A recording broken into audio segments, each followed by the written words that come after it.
Humabol po ng panibagong record low ang halaga ng piso noong nakaraang linggo. Ito na ang sakit. Nagsara po sa 61.721 ang piso kontra US dollar noong Biyernes. Isang araw lamang po ang lumipas mula nung naitala ang huling record low na 61.64 noong namang Huwebes.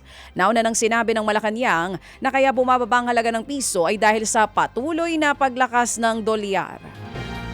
Sumabay pa raw yan sa pagsirit ng presyo ng langis at pag-asa ng Pilipinas sa imports kaya tumataas ang demand para sa US dollar. Sa iba pang balita, lumakas po ang bentahan ng mga motorsiklo nitong buwan ng Marso. Sa gitna pa rin po yan ang pagsipa ng presyo ng langis.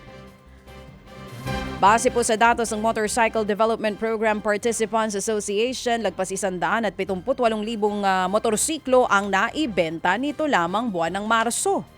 Mas mataas po yan ng halos 20% kumpara noong taong 2025 ng Marso din. Mas mabilis din ang year-on-year na paglaki po ng bentahan kumpara sa 7% na naitala sa unang 2 buwan.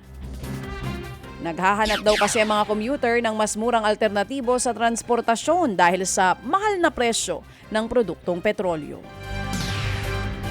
Inalok naman po ng Asian Development Bank ang Pilipinas ng 1.75 billion US dollars na dagdag pondo sa gitna po yan ng sigalot sa Middle East.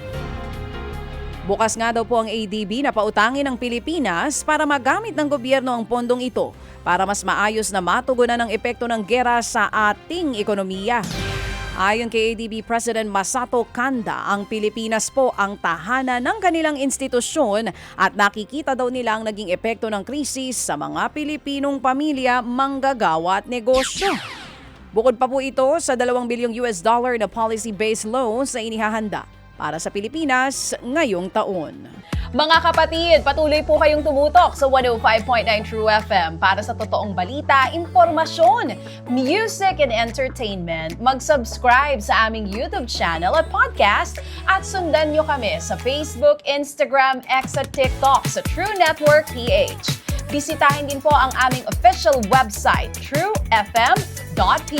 At panoorin din kami sa True TV Signal, Channel 19. Kami po ang 105.9 True FM. Laging true sa'yo, kapatid.